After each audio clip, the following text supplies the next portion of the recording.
Okay, good evening, ladies and gentlemen. My name is Professor Sharaf, and I'm the Vice Provost for Postgraduate Studies and Research, and I'm also Professor of Energy System at UTT, of course.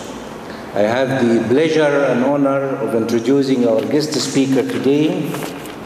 But before I do the introduction, I'd like to welcome him because he's also a fellow Egyptian like me. Half Egyptian, right, which is count. And every Egyptian now, or half Egyptian, feel to be very proud.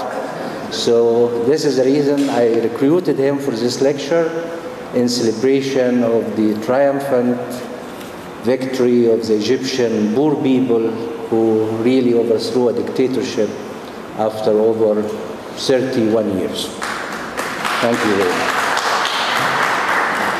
So before I introduce the guest speaker, I like just to, I went through and said that these are big words: leadership, professionalism, ethics, morality. Very strong words, and unfortunately half of it is disappearing from our vocabulary or from our way of living or way of teaching or way of conduct. So I started by trying to summarize what is professionalism. It's an essential trait of conduct, character, and behavior.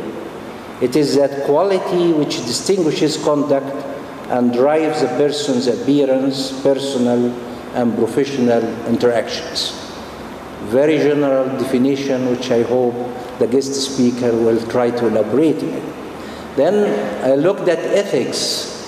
Ethics is a system of moral principles and cultural values. It's also a branch of philosophy dealing with values related to human conduct with respect to what's right and what's wrong. I am a Muslim, and in Quran there is a short verse which says that every human being is at loss except those who are true and patient. So truthfulness is extremely important. Then I looked at leadership. So what are the leaders? Leaders are motivators, facilitators, and mentors. They are really the stewardess of future. So successful leaders will focus on sustaining superior performance by aligning people around the mission and value. The key is a value. You have to be moral to be a leader. The question now is that can we teach leadership, or leadership comes from God in a gift to a human being? I like to finish this definition by a quotation from C.S. Lewis, which I like very much. I put it in my email reply to everybody. Education without moral values, as useful as it is, seems rather to make a man more clever devil. When you have a man well educated and has no morality, he becomes a very superior devil. So really, this is the reason I hope to introduce this course about leadership, morality, and professionalism in our school, and having this course mandatory, especially for postgraduate students. And one of them is sitting there, but he will graduate by the time. So the lecture is entitled Ethics and Leadership. It's by Dr. Farid F. Youssef. He's the Executive Director of Global Leadership Interlink, GLI. So Global Leadership Interlink, GLI, is a global network of professionals and university students committed to social and professional development through the promotion of values-based leadership. Leadership based on values, and setting a standard of professionalism based on the highest levels of integrity. Dr. Youssef leads the multinational team responsible for GLI global operations, including design and multi-country implementation of leadership programs and courses, training courses, which cover value-based leadership, understanding global society, ethical leadership systems, critical thinking, building organizational culture, maximizing potential of individuals, and human development. Then I'll conclude by presenting Dr. Youssef. As I mentioned, he's a fellow Egyptian, and he's also a medical doctor, a neuroscientist, and lecturer based on the Faculty of Medical Sciences at the University of West Indies, UWI, in San Augustine. He has published several international journals, received a research fellowship from the International Brain Research Organization, IBRO, in 2006. He also received the Third World Academy of Sciences Young Scientist Award for the Caribbean region. And this is what I expect from half Egyptian. So imagine what if he's a full Egyptian, what will happen? Dr. Youssef holds a medical degree and PhD in physiology from UWI, and a postgraduate diploma in international policy and diplomacy from the University of Staffordshire, United Kingdom. Please join me in welcoming Dr. Youssef to the podium.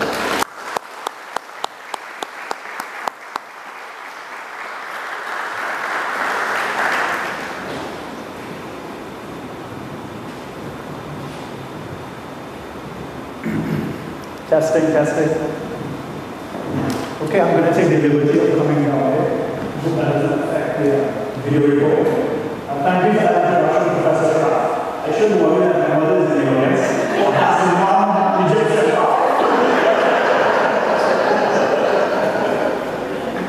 it's a pleasure to be with everyone here this evening. I know you've taken time off from the busy schedule and great day. I just want to share with you for about 45 minutes an hour some thoughts on ethics and vision, and some of the work we do inside the GLI and inside the Congress that we have. At the end of that time, we have some time for questions and some feedback from you. So I thought I'd start by telling you a little bit about GLI and a little bit about Congress that we have, because you might not be too familiar with those organizations. Those are the organizations that I'm representing and I stand and speak to you this evening. So Professor Sharaf already read out exactly what GLI is. Let me just try and explain a little bit about what we do. Essentially, we're a group of professionals and university students who are spread out across the earth. Currently, we're operational in about 25 plus nations. And the core premise that we build GLI on is twofold. One, most of our professionals are going to hold some sort of leadership position in the future. So we start working with you from the time we are in university. And we believe whether it's 5 years, 10 years, 15 years, or 20 years, most of our professionals will find themselves in some form of leadership position in the future. And therefore, by targeting professionals, we're not seeking to be exclusive, but we're seeking to strategically design interventions that can have maximum impact on society. The second major premise that we base GLI on is what Professor Sharaf already mentioned to you, and he already quoted one of the statements I've been using from C.S. Lewis. And that's the fact that it doesn't matter how much technical or vocational knowledge you have. If you don't have a moral foundation, then you're not going to be able to implement meaningful change inside the society. So inside of GLI, we seek to develop professionals not around their vocation or their profession, because we know we already have accounting groups, we already have medical groups, we already have legal groups. We seek to develop people around a values-based platform. And I hope as I go through my presentation and our talk this evening, you'll get a sense of the values we want to develop people around. GLI, though, is a subset of a much wider organization called Congress of India. Congress of India is a unique global faith-based organization that's headquartered in Trinidad and Tobago. Many of you might not have heard of Congress of India, but you can go and see our website. It's congresswindia.org, and of course www from that. And Congress is focused on effecting human, social, and national transformation through the propagation of clearly defined moral, ethical, and values-based principles.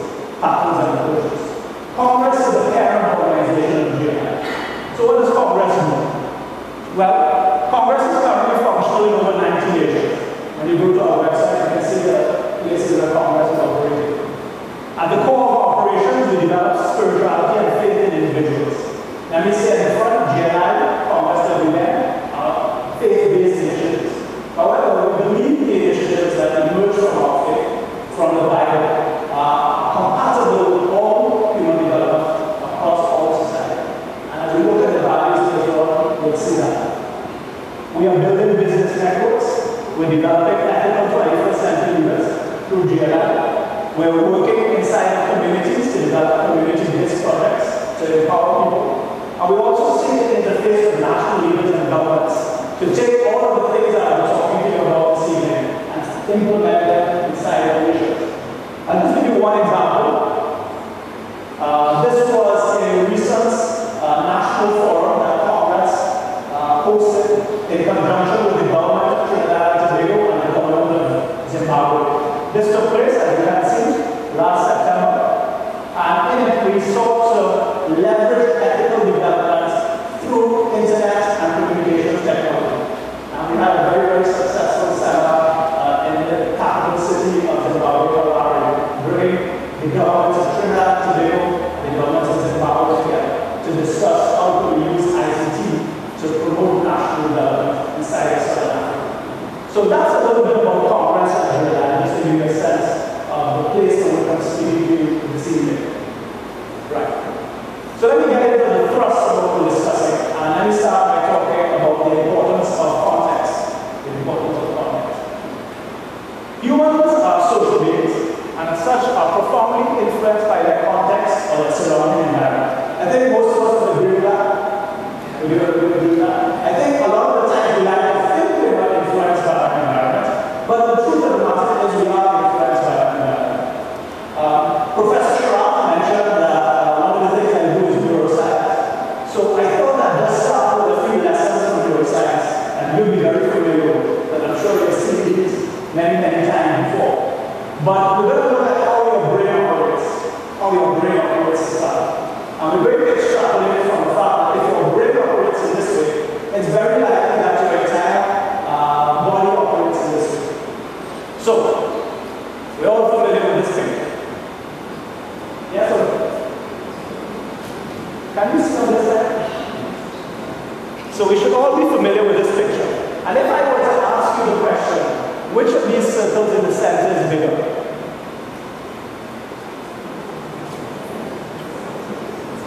Instinctively, on looking at it, I think you would usually refer to this circle.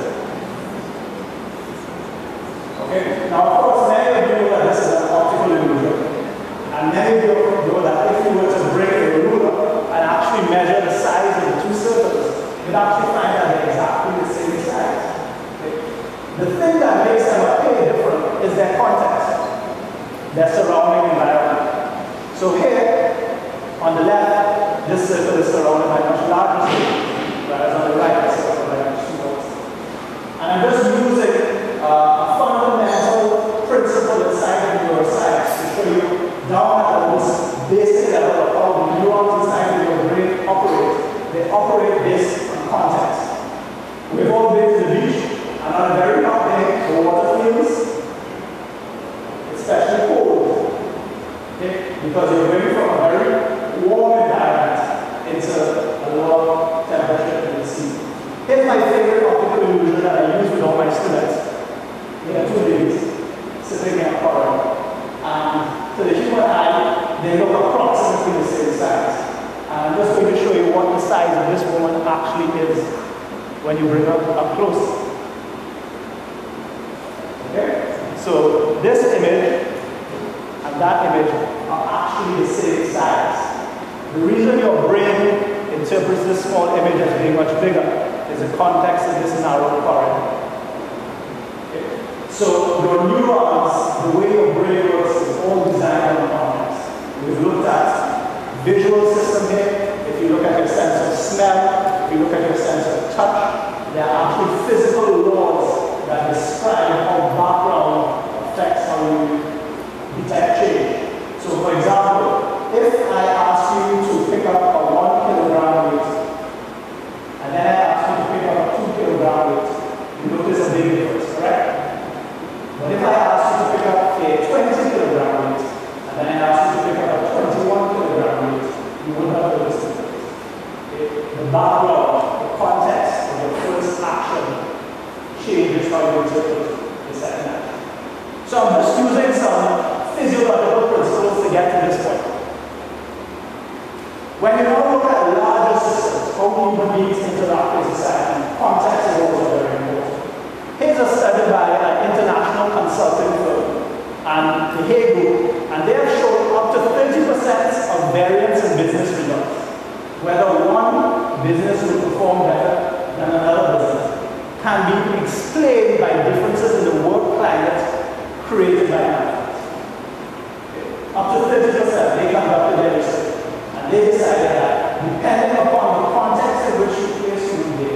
you can improve productivity.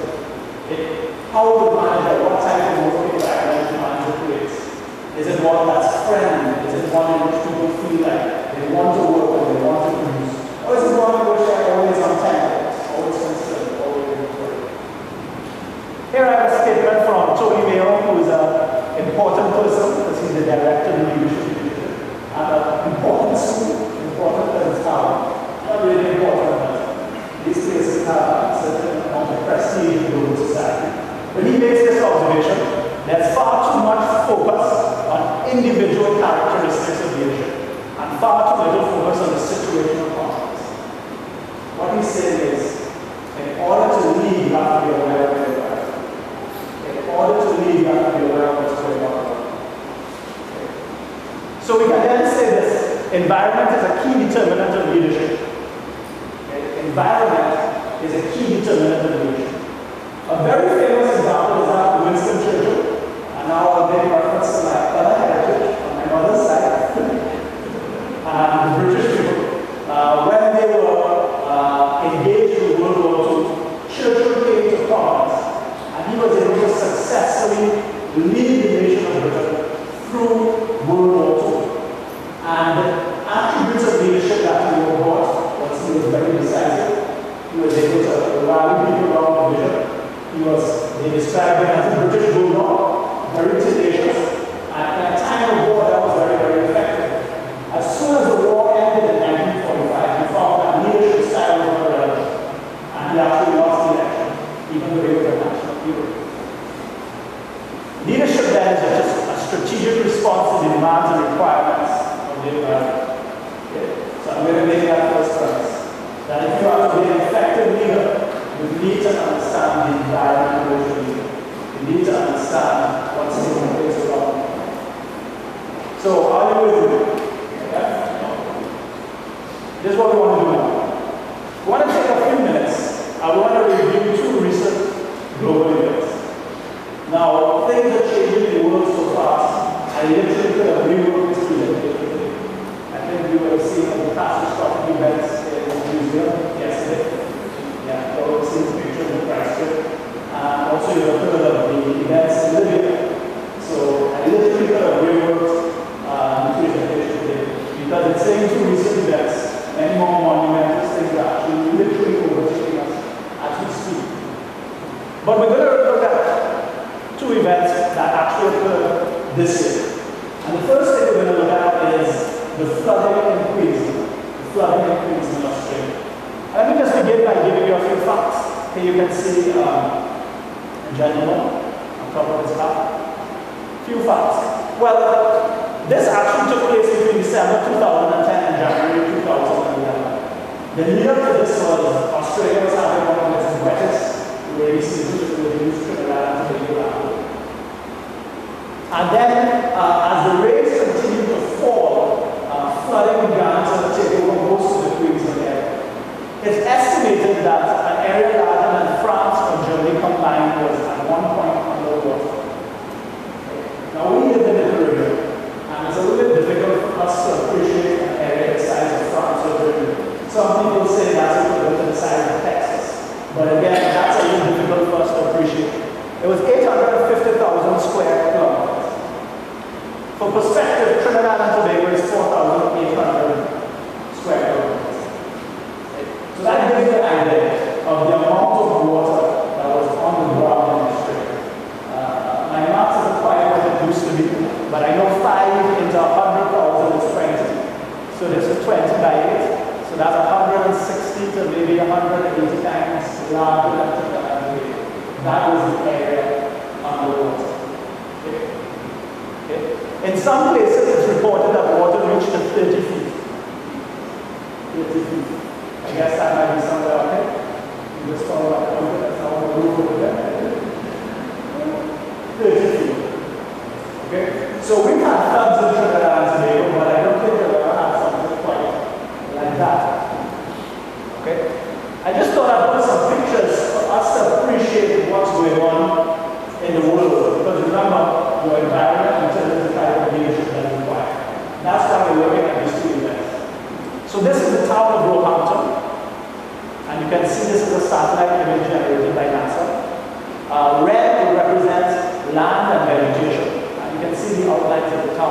Blue represents water.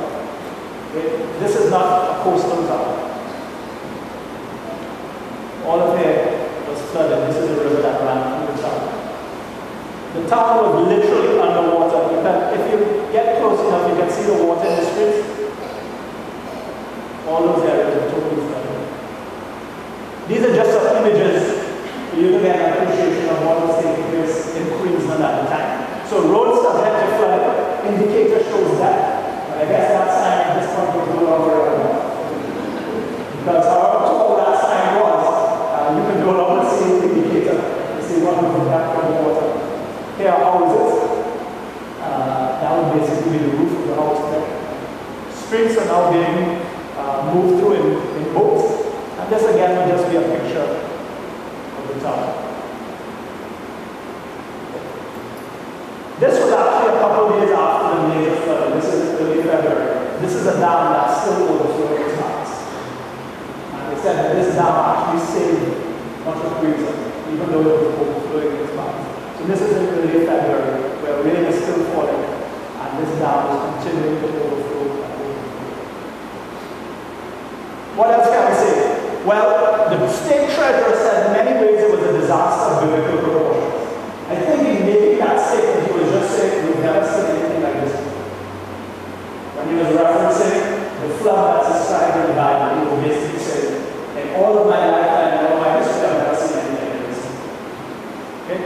200,000 people affected. Estimated losses were 10 billion Australian dollars.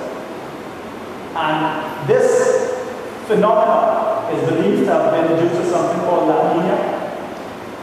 We're more familiar with La Nina in the Caribbean, but unusually warm waters off the coast of Queensland that some people attribute to climate change were responsible for this.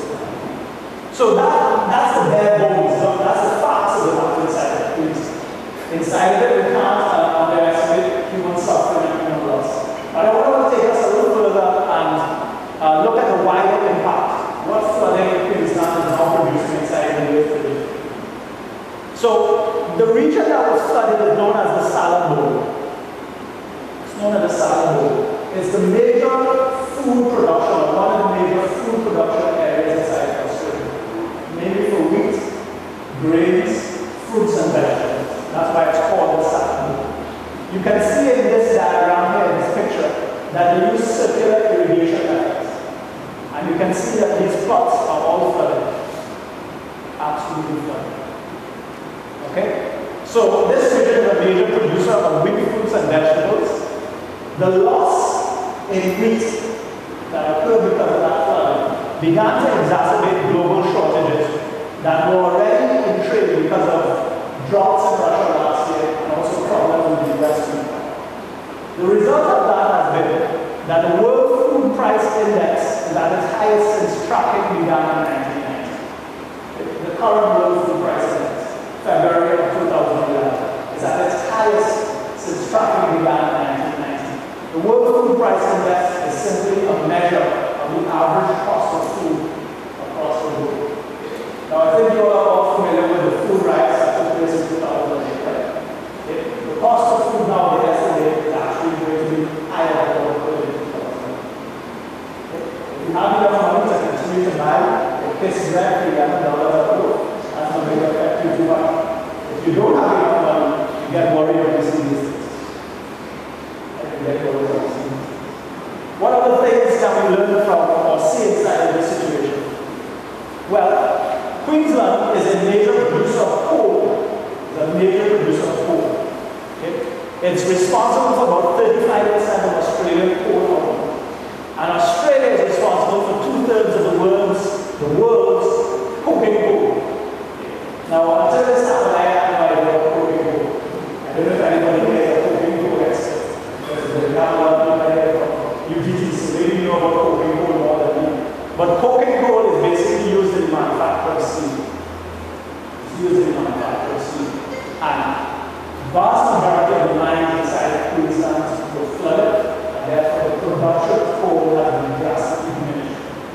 The result is we see higher prices globally for coal and steel. Higher prices globally. Once steel prices go up, you the construction sector slows down. And the construction sector is a major indicator of environmental erosion. So we're saying that the effects of a flood in Queensland are not simply localized to Queensland. So what do we see? What can we pull out from that and describe the environment that we live in the 21st century? Well, we're actually describing the fact that in 2011 we live in an interconnected global society like never before in the history of mankind. The society is so connected that floods inside Queensland. I don't know if anybody here has ever been to Australia. I've had the opportunity just to fly through the airport and actually leave the airport. But I think Australia is as far as you can't fly anywhere further from Trinidad. Okay? After you pass Australia, they're coming back around to Trinidad. I think if my geography is correct, that's the case. After you hit Australia and New Zealand, you're on your way back. As we remember, the earth is a moon, correct? Okay. So you're as far as possible away from Trinidad, and yet flooding that's taking place inside of Queensland, Australia, is going to have a profound effect on what's taking place with people on the streets of Trinidad. I think we see that already as food prices continue to rise here in Trinidad. And so this is just one example to point to the fact that we live in an interconnected society. This was first put forward early in the 2000s, and there's a serious quote that many of you may be familiar with that talks about the interconnected nature of the financial systems of the world. And it goes like this: when Tokyo sneezes, Wall Street catches a cold. I'm sure many of you have heard that. And this now refers to the connection between the Nikkei index in Tokyo, the stock exchange in Tokyo, and the stock exchange in New York. And it just says that if something happens in Tokyo and there's a fall in Tokyo, you can bet your bottom dollar, and you can literally bet your bottom dollar that the next morning the stock market in New York is going down. Such is the nature of the interconnected global society that we live in. International relations has termed this as complex interdependence.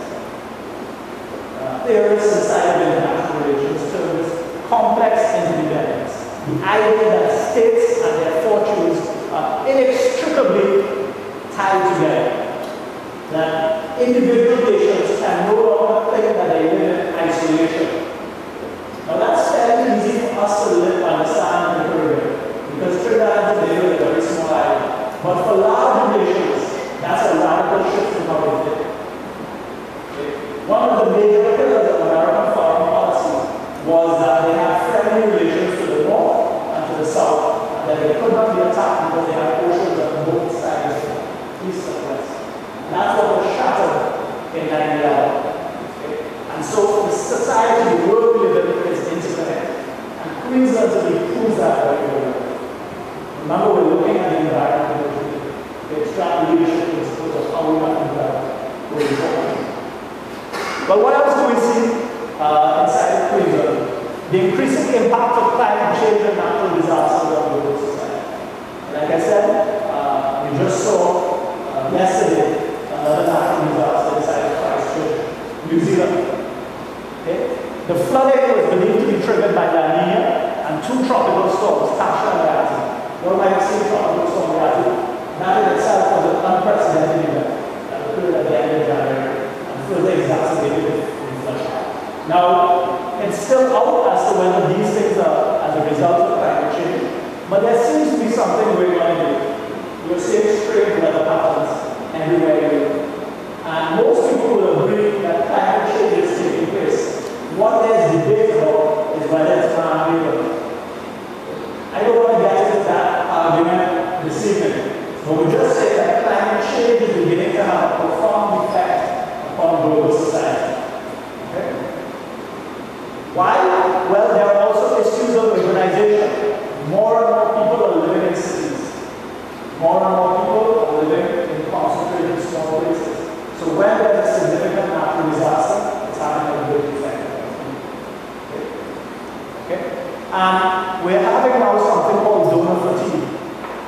The world is no longer able to cope with the number of natural disasters at the pace at which they're And you yourself can simply reflect upon the disasters that we saw last year.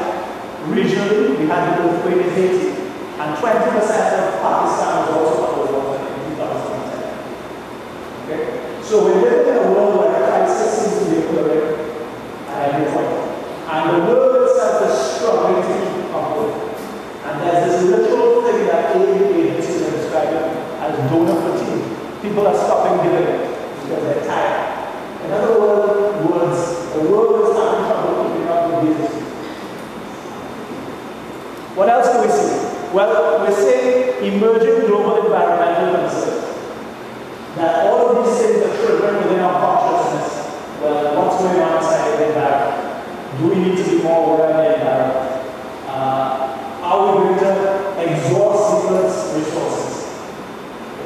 So as we see disasters, as we see flooding, as we see drought, it's beginning to trigger inside the world's consciousness. Do we need to be more concerned with how we manage the natural resources available to us? There's a startling piece of information. The 2010 drought saw the Amazon River at its lowest levels for half a century. So there was a drought in the Amazon in 2010. I'm not sure how many of us were aware of that. I wasn't aware of it until I read this.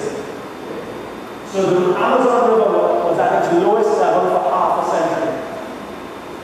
Several states declared a state of emergency that time. But here's the real key. The Amazon basin turned from a net absorber of carbon dioxide to a net producer because of the drought last year. Okay? So as you know, trees do the opposite of human beings. Human beings take in oxygen and put out carbon dioxide. Trees do the opposite. They take in our carbon dioxide and put out oxygen. One of the major sinks in the earth, or places where carbon dioxide is taken up, is the Amazon basin. In drought years like this, the Amazon basin turned from a net producer of oxygen to a net user, or put it in terms of carbon dioxide. They were putting out carbon dioxide. That then throws into the mix the whole issue of climate change. So you find that more and more people are beginning to be concerned about the environment. We'll talk about that a little bit later. Okay, so that's the first area I want to look at, the floods and freezing. And I hope that whole segment has given you a sense that we have to be aware, even though we live in a small island in what's taking place around us, not just in Grenada, not just in Barbados, but as far away as Australia. Right. So, Professor Sharaf has already referred to this. Okay. Revolution in the Middle East. That's a major event that I want to look at. Revolution in the Middle East. These are pictures and images that are taken from Tahrir Square after Mubarak actually left Cairo and resigned the presidency. And you can see the entire nation rejoicing. Okay? And of course, this isn't just happening inside Egypt itself, but everywhere you find Egyptians across the world rejoicing. What triggered all of this? Well, most of us may have heard the story, but in case you didn't, this action was triggered and started in Tunisia. And it was started by this gentleman, Mohamed Bouazizi, okay, who lived in a small town in Tunisia, about 40,000 to 50,000 people. Many of the Middle Eastern countries have been ruled by autocratic leadership regimes for the past 30 or 40 years. Okay. There was no difference inside of Tunisia. A guy called Ben Ali was ruling the country. And while there was some development in the nation, large numbers of people basically were living on less than $10 US a day. Or months of less than $10 US a month. Mohammed was one of these gentlemen. He had completed high school. He wasn't able to get into college, but he was a fruit vendor. And he used to sell fruit, and he was supporting, I believe it was 8 persons inside of his family. And every day he used to go and just sell his fruit. Because of the corrupt systems, there were government officials who would come around and demand to find out whether you were a registered fruit vendor. But that was very difficult to become a registered fruit vendor in this kind of value. And several times before, he had lost all his fruits and vegetables because he lost them. On this occasion, a lady from the city hall came, asked him, basically told him to stop selling. The report is he was slapped in the face and his scale was taken away from him. And you would know from where in the market, if you don't have your scale, you can't sell. And a scale itself costs $10 US. Okay, so a scale is a very broken glass, but inside that system, it was the proverbial straw that broke the camel's back. Okay? He went to the city hall to complain, and he was basically told, in anger, in frustration, in despair, we're not sure. He went home, he got a can of kerosene or gasoline, poured it upon himself, and lit himself. Right? That triggered a mass uprising inside of Jerusalem. It triggered a mass uprising inside of Jerusalem. It started inside of this holy city, but it soon spread to the entire nation. And the result was, in less than 2 weeks, by the middle of January, men would have to leave Tunisia. Well, it seemed that that land would genie up in water, because the Egyptians haven't seen what happened inside of Tunisia. They decided that we could do the same thing. And we saw all sorts of images on television as protests took place across Egypt. Now we need to appreciate that in all cases, the protesters there were threats and there was active violence coming against them. Right? People were killed inside of these things. So people were literally laying down their lives because of this cause that they believed in. Right? So in less than 1 month, 2 entrenched governments have been dismantled and leaders have been forced to flee. If you ask any Egyptian, like Professor Sharaf, my father, I call myself an Egyptian when necessary, as you can tell from my accent. I've lived in Trinidad for most of my life, but I myself was born in Egypt. Okay? But if you ask any Egyptian, this was unthinkable 6 months ago. 3 months ago, this was unthinkable. If you ask them in December 2010, this was unthinkable. Okay?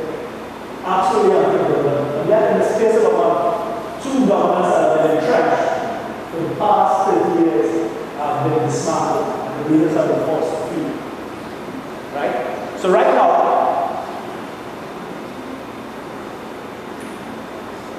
there's rioting in all of these nations. The one that people are most focused on today is Libya. Because of the came out and said, I will die a martyr. And he's brought out Air Force, tanks, and mercenaries against protesters. Okay? That's what's taking place inside Libya right now. So when we use the term revolution in the Middle East, we're not using it like that. Not using it like that. And just to tell you how far this is spreading, this weekend, there was movements made in China. And people on the internet were talking about the Jasmine Revolution. The Jasmine Revolution. The Chinese move quickly to quell it. But you can go online and you can get information about what's taking place in all of these days. What's taking place in all of these days. So literally before our eyes, we're witnessing major shifts in global society. Which people are equating out to the fall of communism in 1989. Okay? Some of the most significant shifts in global society are literally taking place before our eyes. Well, what do we see inside of this then? Well, we're living in a world where there's increasing social stress and civil unrest. Okay? We're living in a world where there's increasing social stress and civil unrest. Why is that? Rising food prices, displacement of populations, no jobs. Okay? After years of having to live with very meager means, as food prices begin to rise, people are beginning to say, listen, we cannot live. We might as well try to instigate change, because the end result is the same. Okay? These things are occurring because there are increasing demands upon the social infrastructure of nations, and nations can no longer support the people. That was taking place inside of Egypt. The leadership systems were not built to support the people. Okay? And of course, this is also occurring against the backdrop of a widening disparity in the division of work. The problem is if you go inside Cairo, you'll see a bed that will fill the whole ground. That's part of the problem. Okay? So we're living in a world where there is increasing social stress and civil unrest.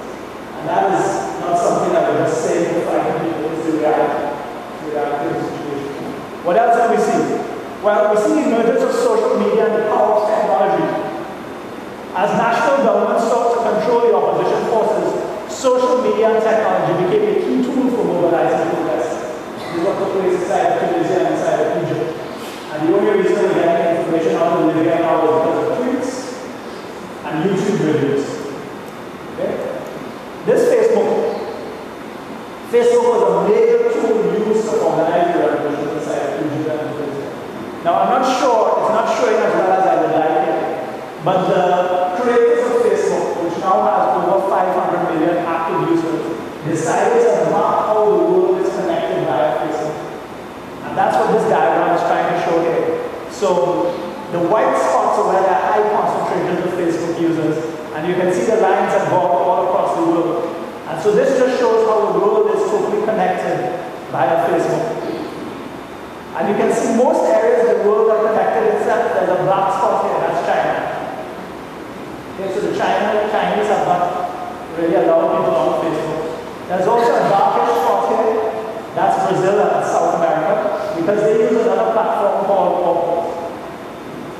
Okay, so it's not that there's not social networking taking place there. Okay, it's just they're using a different platform. Okay, and the other big dark spot in the world is the Sahara. There are many people here, and also sub-Saharan Africa where development is good. Okay? But the figures are astounding. If you actually look at the number of people on Facebook, I think it's the fourth or fifth largest country in the world. Just if you look at the numbers of people. And this is producing a new generation of people as the young people connect across the world. This drove a lot of revolution, a lot of people to stay in communication. The Egyptian government took the unprecedented step of shutting down the internet. First time that happened in the history of Europe. Right. So the rise of social media represents a combination of incredibly rapid technological advances during the past 50 years that is essentially producing a new type of human being. Okay. Let me see how many people in the audience are under 30. A few people. Okay. You might just be like us. If you're under 20, you're different. You're grown up. The word tape doesn't mean anything to you. That's that tape. My kids only know about DVDs. Even CD does not mean anything to them. Okay? And there are a lot of interesting information that you can look on the internet that tells you the average teen in the US today sends just one text every month.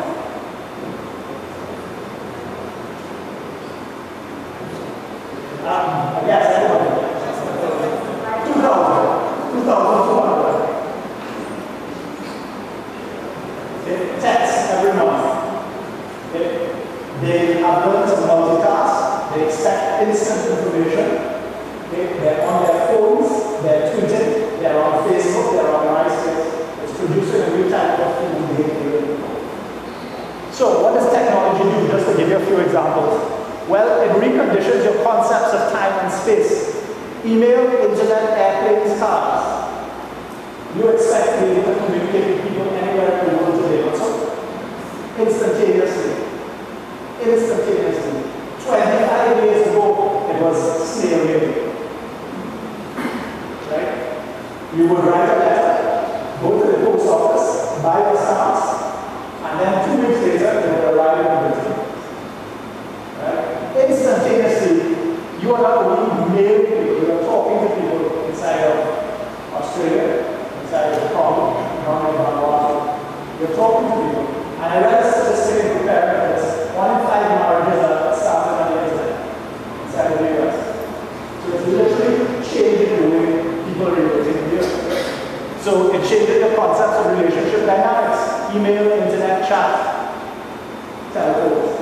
And most importantly, it changes the perception of your own personal limitation. You're no longer living in Trinidad isolated from the world. You're living in Trinidad connected to the world. Therefore, you have power.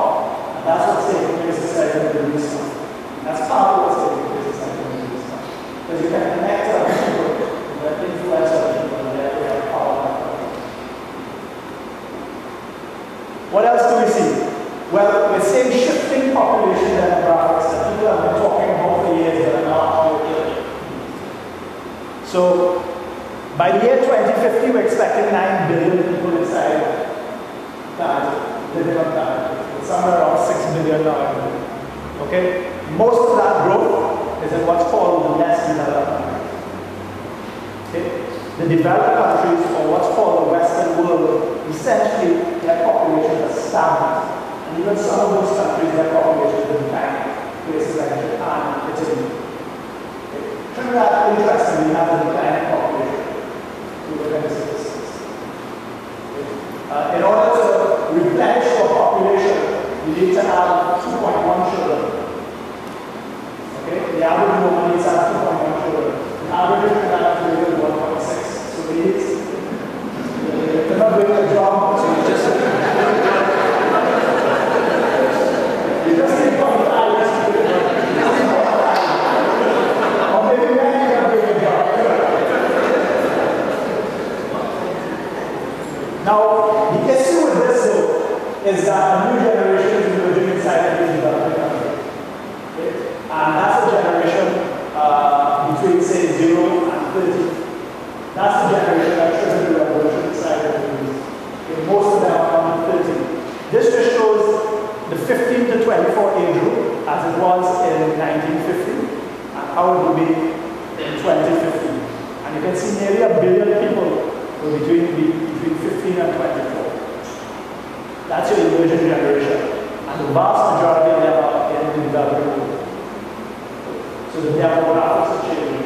And these are the people who are growing up with the technological revolution that I'm talking about. Okay.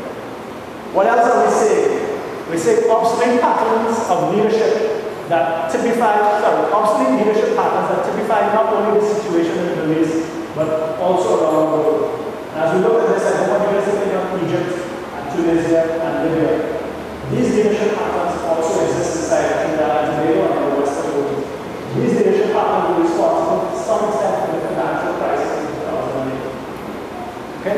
These patterns have produced an insufficient concept of leadership filled with a badly perceived set of connected qualities. So these just tell you how we think about leadership in the modern 21st century. And I'm sure you'll agree with me that when we think of leaders, we think of exercise of authority, use of power, imposition of ranking, manifestation of privilege, force of decision making, rights of preeminence, personal pleasure of persons, empowerment of individuals. That was the problem with Mubarak and Diana. That was the type of leadership they were exercising. That's the type of leadership we see inside of Wall Street. And it's no longer consistent with the change in the world. Okay? This was a report that came out of the World Economic Forum. The World Economic Forum meets every year in Davos, Switzerland. These are your bankers, these are your high financiers. This is why I found this report very, very interesting. Came out last year. They put out a report, values for the post-crisis economy. Okay? I want you to look at that. Values for the post-crisis economy. So that they begin to think that in order to deal with the crisis, we need to look at the values people have, the morals people have. Okay? And they did a survey and they asked this question via a Facebook poll. In your opinion, is the current global economic crisis also a crisis of ethics and values? Okay? So they're linking a crisis in the world to ethics and values. And 67% said yes. And you can tell by the thrust of my talk that I agree with that. Okay, so we're winding up now. Summaries. 2 C's. If we have to describe the world, crisis and change. We have to describe the environment inside it. Crisis and change. A crisis is an opportunity riding and dangerous with by the time it's forward. Guess computers when I said that? A crisis is an opportunity riding and dangerous with. So even though the world is a crisis, it is an opportunity for us to define new ways to expand. So let's just look at the concept of some of the leadership standards that I think we need to focus on. Individual nations can no longer chart a course of growth and development without consideration of the emerging global economy. However, the nature of issues facing the globe are no longer under control of a single nation, and so new patterns of leadership must be made. We advocate that this demands the construction of clearly defined moral, ethical, and values-based principles patterns. What does that mean? First of all, we need to re-establish the correlational dynamic implied by determination. The correlational dynamic implied by determination. So now we're getting into the thrust of my talk, leadership and ethics. And every time you think of the word leadership, you also have to think of followership. Correct? Because you cannot have a leader if you don't have a follower. Okay? So some leaders think that's the case. But you really cannot have a leader if you don't have a follower. And followership implies an exchange of strength and a determined attitude of trust. The reason I choose to follow you is because I'm saying I'm going to give up my rights to make my own decisions and entrust you to make decisions for me. So when we changed governments earlier in 2010, what the population of Trinidad and Tobago say, I'm giving up my rights to make decisions for myself, and I'm now handing it to you, Mrs. Prasad, or whether it was Mr. Mine who won, we would say, I'm giving up my rights to make decisions, and I'm now handing it to you, Mr. Mine. That's what we're doing as followers. Okay? Therefore, there's a big issue of trust. That's the core issue inside leadership, issue of trust. By implication, then leaders have a moral responsibility. This is what I think is very important. Leaders have a moral responsibility. A moral responsibility. Because I have given up my strength, my right to decision making, and I ceded it to you. Therefore, you have a moral responsibility to act in the best interest of the followers as opposed to placing priority on the person who you want. Okay? And in this case, followers does not refer to party politics. If you're the leader of the nation, the followers are citizens. Correct? So if we're talking about leadership, we need to re-establish this core reality. And we need to re-establish the issue of trust inside of this. It is the ability to fulfill this moral responsibility that qualifies one for leadership. You will notice inside of this presentation, I haven't focused on leadership styles and whether you need to be charismatic or not charismatic, whether you need to be a manager or not a good manager. All of those things are important inside of leadership. But to me, the first thing that is required is, can you fulfill this moral responsibility? A moral responsibility that allows people to say, I can follow you because I trust you. I can follow you because I trust you. We can ask it like this: is leadership established by force or correct action? And if you look at the situation inside the Middle East, where leadership was established by force, eventually it was unsustainable. I hope you're following me. The example in the Middle East is an example where leadership was established by force. But don't just think force as military force. Force to be cultural force, economic force, force of personality. Do we want leaders that establish their leadership by force, or do we want leaders to establish their leadership based upon correct action? And I think most of us want to follow leaders who take correct action. We don't mind taking mistakes once we know the core motivation inside of that is that they're seeking to do the good of the country, the organization, the corporation. I think most people are willing to forgive mistakes. What they're concerned about is what the motivation to the decision. There are a lot of examples that we have talked about. Okay? So the leader must truly serve the people. And we're saying that as revolution takes place in the Middle East, as there are fractures in global society, as crisis occurs all across the globe, this is what people are looking for. Leaders to release it. What else are the new requirements? Well, individual national interests must now be balanced by the collective greater good. No longer can nations seek their interests. They now have to define what's called the greater good. Nations can no longer act unilaterally. And in a similar manner, individuals can no longer act unilaterally.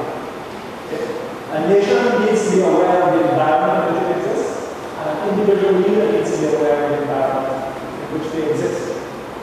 We see this in stark reality every time the nations of the earth get together to discuss climate change, if you follow climate change thoughts, every nation is acting based upon their own interests. And that's why we can't have any meaningful change in carbon dioxide emissions, because they haven't come to the common good. And I'm using global examples, but these things apply inside the classroom with a teacher, inside a school with a principal, inside an organization with a manager. Okay? But we're just using global context to make it point. Okay? So we're talking now about issues of shared ownership and issues of shared responsibility. We need to share responsibility inside the world, and we need to share ownership. Leaders need to share ownership, and leaders and followers need to share ownership. Okay? Followers can't just tell leaders what to do. They also have to be brought into a process by a correct vision. What else are we saying? We're therefore seeing the emergence of an ethos of collaboration. If you want to be a successful leader that can take us forward in the 21st century, we need an ethos of collaboration. Solutions can only be found by the sharing of perspective and ideas, resulting in movement towards success. I need your input really behind this. And leaders need to begin to understand. Okay? This behavior is already being built into the next generation. The generation that's on Facebook that I told you about, they understand collaboration. Okay? Because you go on their Facebook page, they have 500 friends. And they're texting and talking. So they understand collaboration. Collaboration goes through revolution. Okay? A leader who's not tracking with this is becoming obsolete. They're becoming obsolete. What else are we saying? Priority must be placed upon long-term sustainability and strategic planning as opposed to maximizing short-term gains. Okay? We need to be thinking about what's the long-term, how we build over a long period of time. Okay? That's the problem when you have to elect a government every 5 years. It works, so you throw them out. Right? That's good. But if you don't have continuity, then it's hard to build. This is a report that came out yesterday. In order to deal with the environmental crises and to build sustainably, the UN is now requesting that 2% of global GDP is spent on green policies, or $1.3 trillion a year. That's in order to reach 2050 in a savings. That's what I'm suggesting. We need to shift behavioral and cultural norms. In order to move forward, there's a need for personal restraint in order to secure a corporate future. You can't see this diagram very well. This just tells you that the poorest 10% account for 5% of consumption, 0.5% of consumption a year. The wealthiest 10% account for 59%. Sustainability means somebody has to show restraint. Restraint then becomes a value that has to be taught.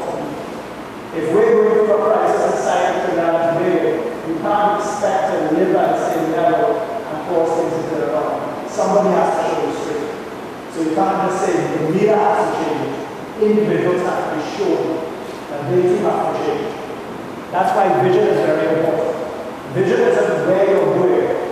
Vision can be said, the perception and the value changes that need to be acted in order to create a growth for the future. So it's not just where you're going. It's a value that needs to be built inside people to get there. Okay? So restraint has to be something that we need to go forward. And this is where Professor Sharaf already stole my thunder, my quote from C.S. Lewis. Education without values, as useful as it is, seems rather to make man a more clever devil. Okay? In other words, you don't have to teach people skills, you have to teach people values.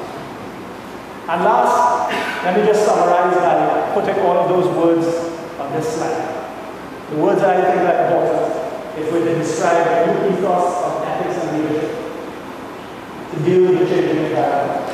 We need to be thinking of words like the greater good, the global collective, collaboration, corporate responsibility, consensus, shared ownership, long-term sustainable development, personal restraint, moral responsibility, trust, values-based leadership.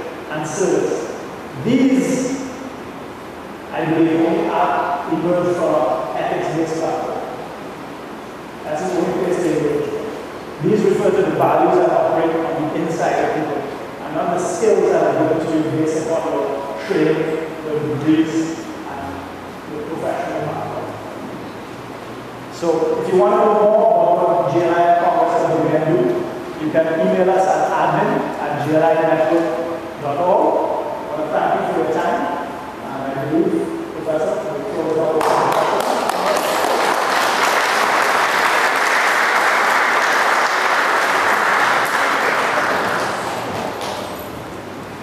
As I always do, I like to summarize his lecture in about 1 minute. First, that the world is entering a dynamic phase of crisis and opportunities. Change is a must. A leader should be aware of the environment. There is no leader for life. Leadership has to be sustainable. The new technology will reshape the way we behave. And life is going to be very, very hectic for all of us, especially the people at UTT. No, not true, right. So what I'm trying to say is that really the topic is very timely. And I will leave today feeling that I could be a leader, but if the environment is bad, you cannot show your leadership. So I will open now the floor for questions. We have about 20 minutes before we break for snacks, and he will answer anything you have. Okay.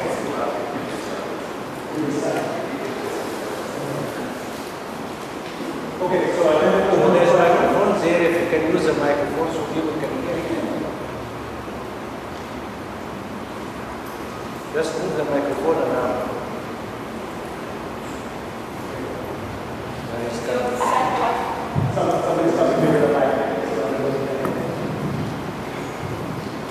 Yes, in terms of the importance of the environment, you said what is required to come into this new style of leadership where ethics is important, but you have not said how. And it seems to me that the change of values is one of the most difficult things that you can organize in personal human being and in society in general. So maybe you can go in a little bit into how these changes can come about both on a personal level and on a public level and on a national level. That has to do a little bit of what I spoke about in the first couple of slides. And I can tell you what we're doing through GLI and through Congress. And how basically is by teaching people the importance of values, teaching people the requirement of values, and being able to show people that if you apply these values to your life, that they produce not just success inside of you, but they produce overall success inside of society. And so the question gets asked, can you teach somebody ethics? And I think that's the core of your question. We believe that we can. We believe that we can. We can argue about that a lot. Let me just give you one example. Right now we're running a course on ethics and professionalism in UTT. Okay? 2 members of GLI and also lecturers inside of UTT. We run a course on ethics and professionalism.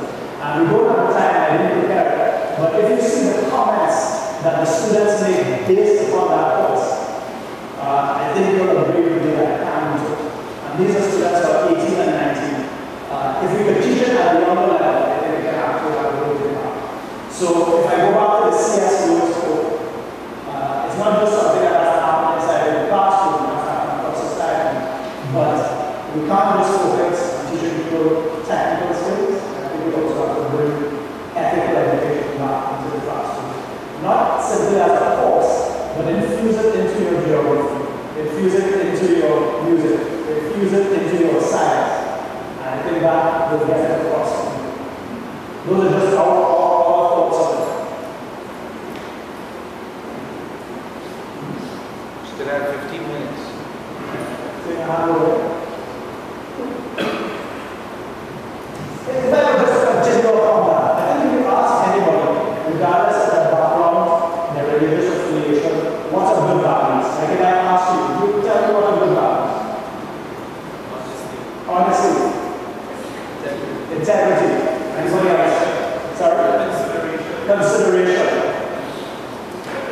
kindness.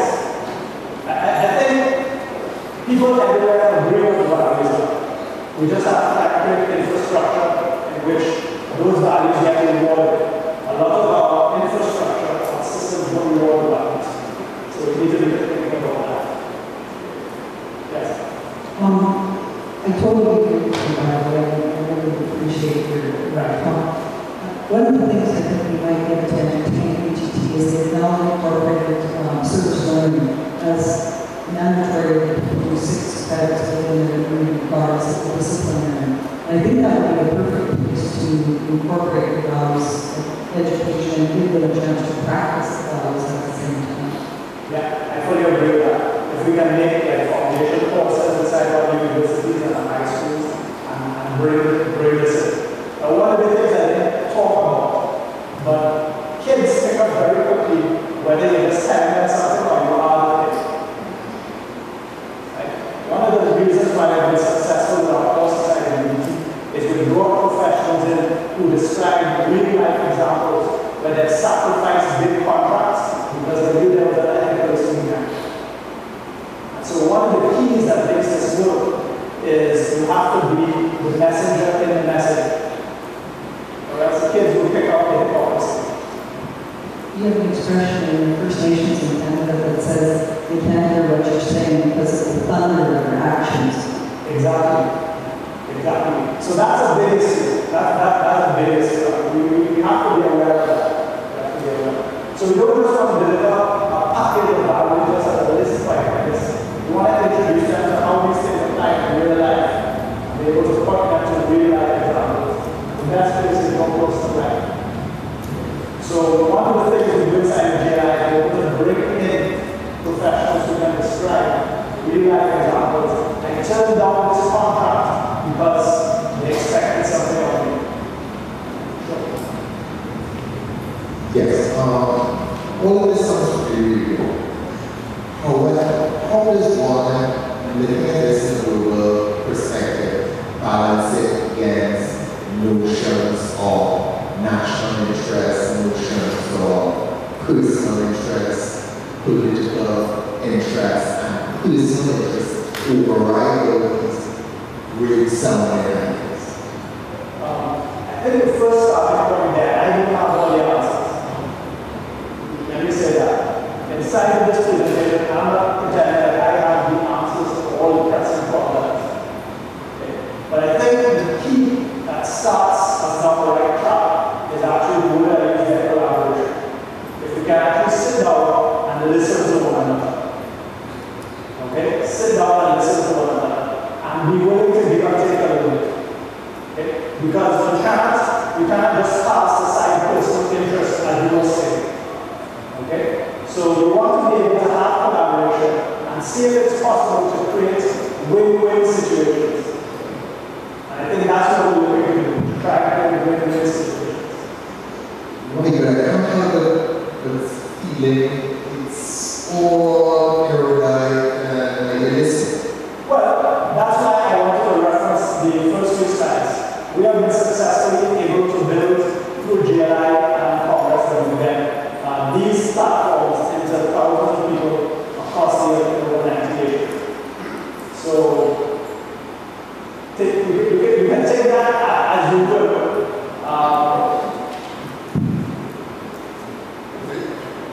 Thank you for this, Dr. Youssef.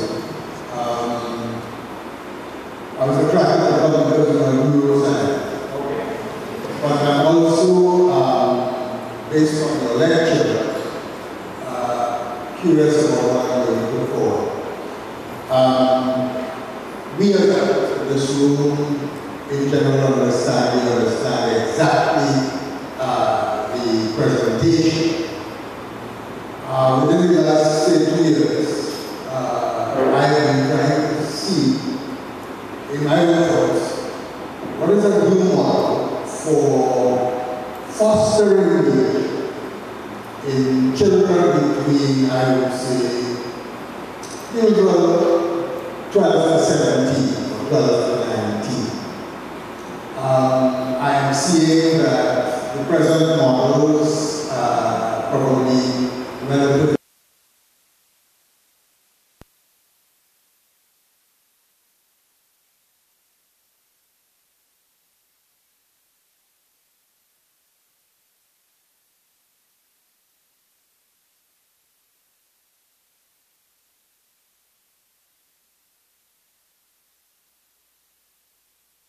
development and youth change, if I may use an unusual word. I want to know what GLI may wish to do or has started doing, because you're talking 21st and 22nd century concepts here. I am quite aware of that. So if you're talking 21st and 22nd century, a new model of fostering youth ethics and leadership has to be part of GLI's box of tools, as the statement goes. I'm really worried. I've been very active years ago in trying to help foster youth development, but I have reached a point where those models do not apply. Please respond. Difficult question. GLI's focus is actually inside of university systems and with professionals. Inside of a Congress, we have a number of initiatives towards youth. I think when you're dealing with youth, there are many competing interests. The first thing is you have to present something that's attractive to them. And that's the first thing you have to present. And you also have to present something that's strong. I think one of the challenges with how these words have been viewed and how these words have been portrayed is that people think these things are weak, especially for young men. And I think young men need to understand that these are not weak words, that these are very strong words.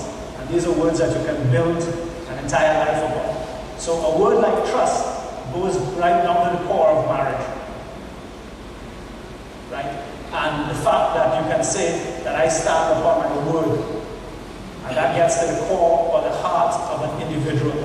And so I think in dealing with youth, we have to be able to convey, especially to young men, and I feel that's your heart, you need to focus on showing these young men that these represent strength, not strength in the context of going to the gym and lifting weights, but internal character strength. And I think if we present that to young men, and we've done it successfully in many schools in many parts of the world, you find that people respond.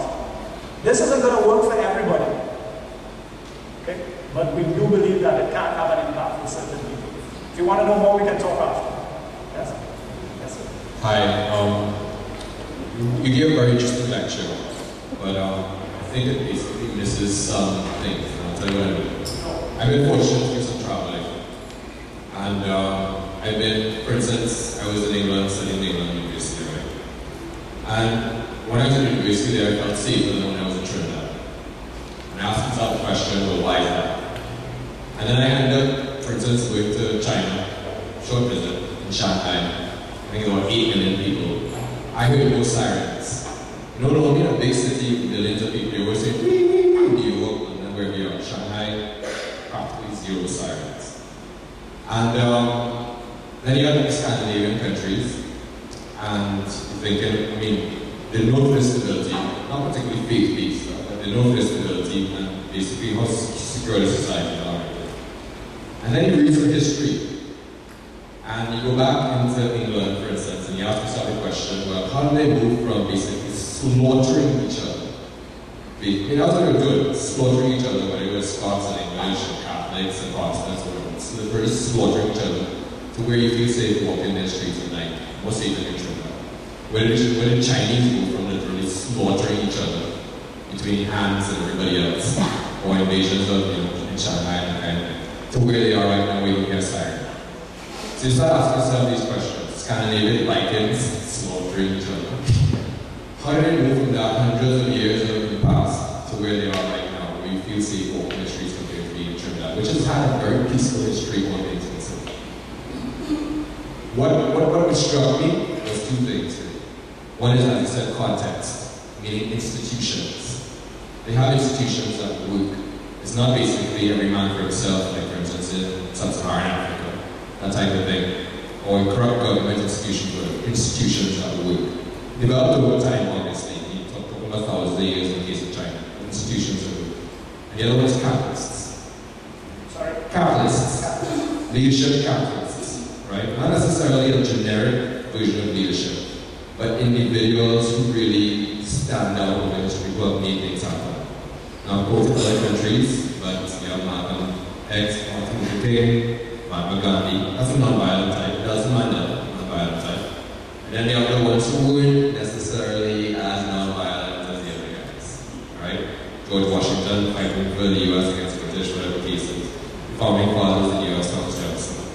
Good country right there, a whole bunch of people where they enslaved pretty much a significant portion of the population. Killed each other more than anybody, and any other Americans were killed in any other war, in the own Civil War. Just because a few others have questions. Yeah, I know, I understand. The point I'm trying to make here is that I agree. There's a certain amount of this that I understand. There's a need for generic self-level leadership. Let's not underestimate the importance of institutions, catalysts that build those institutions. That's basically the point. We can food for thought, we research. I fully agree with you. I actually fully agree with you.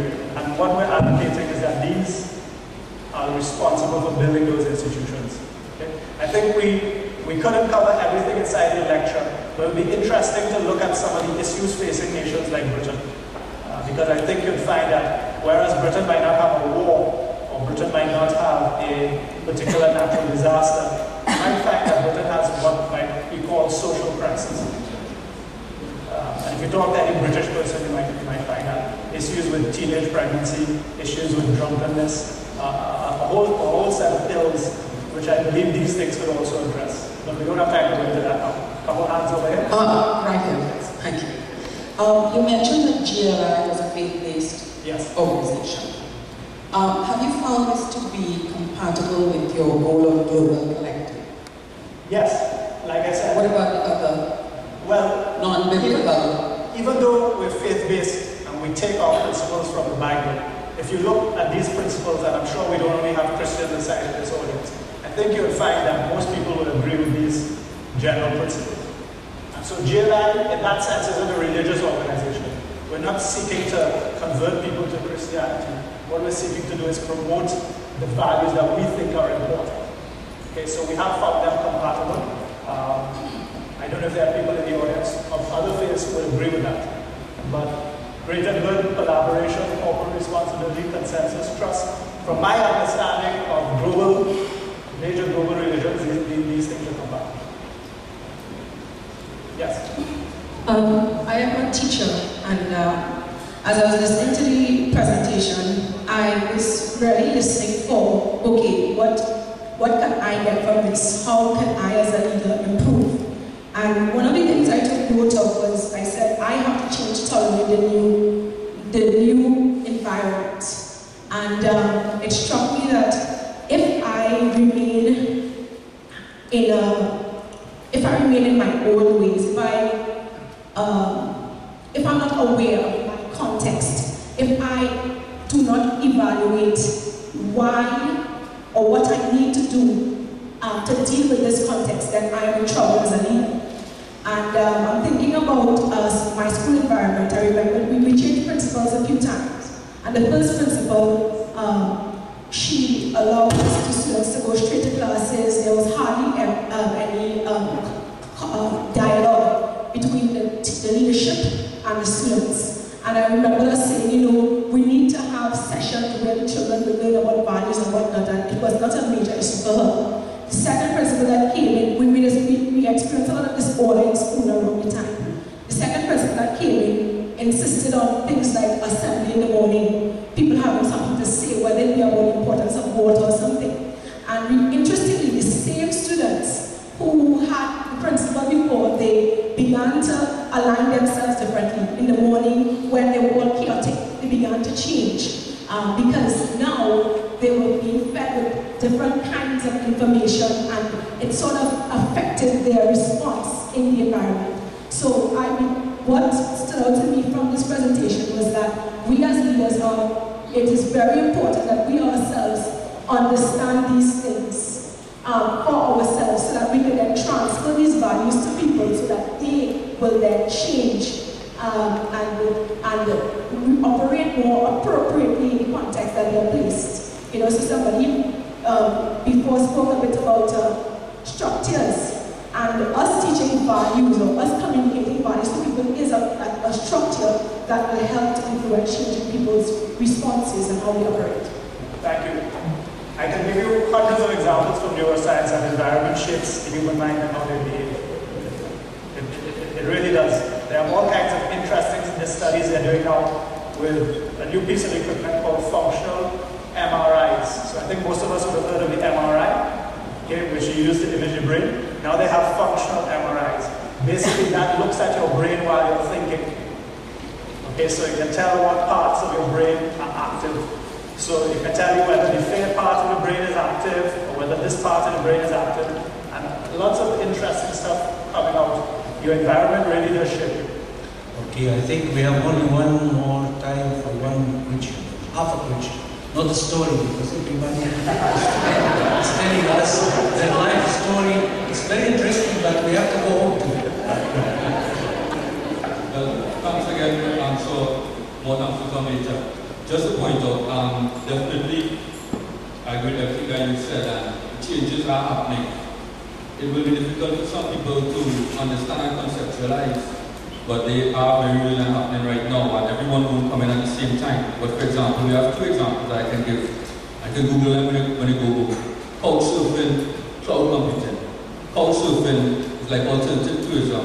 People come from away, stay in your house, and you never met them before, and instead of paying money to stay in a hotel, you actually get to experience the culture of the place, and there's no fees involved. I have a friend who had someone from Germany stay in his house, he never met the person. That's the kind of trust we're talking about. Harvard is doing a study because it's just blown their minds. Some people who never met each other can trust each other like that. Cloud computing is similar, where you have basically databases that when one place isn't using it, somebody else uses it. So the collaboration is happening right now. You know, and we'll see more of it. I don't want to take any more time, so thanks very much. Thank you for those examples. You're right, things are changing. Okay, I'd just like to ask one question because I recognize this title.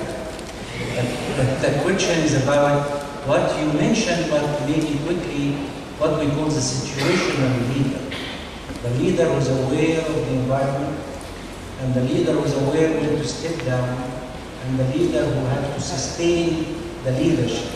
I know it's more than one question, but if you can maybe elaborate a little bit that the environment affecting the leader, and also the leader affecting the environment, and the concept of trust and leadership knowing to say enough is enough, Nelson Mandela. Well, I think if you look at all the research, they use the term situational leadership. To me, the basic example is think of yourself as a parent. Depending on the nature of your interaction with the child, at some point you as a leader are going to comfort the child, but sometimes you're going to have to rebuke the child. Okay? So your leadership changes depending upon the situation. So I think all leaders need to appreciate that there is something called situational leadership. And of course that means you have to develop a range of skills and a range of abilities to be able to exist as situations change around you. The minute your skills no longer match with the environment, then maybe it's time to say goodbye. So we have to say goodbye.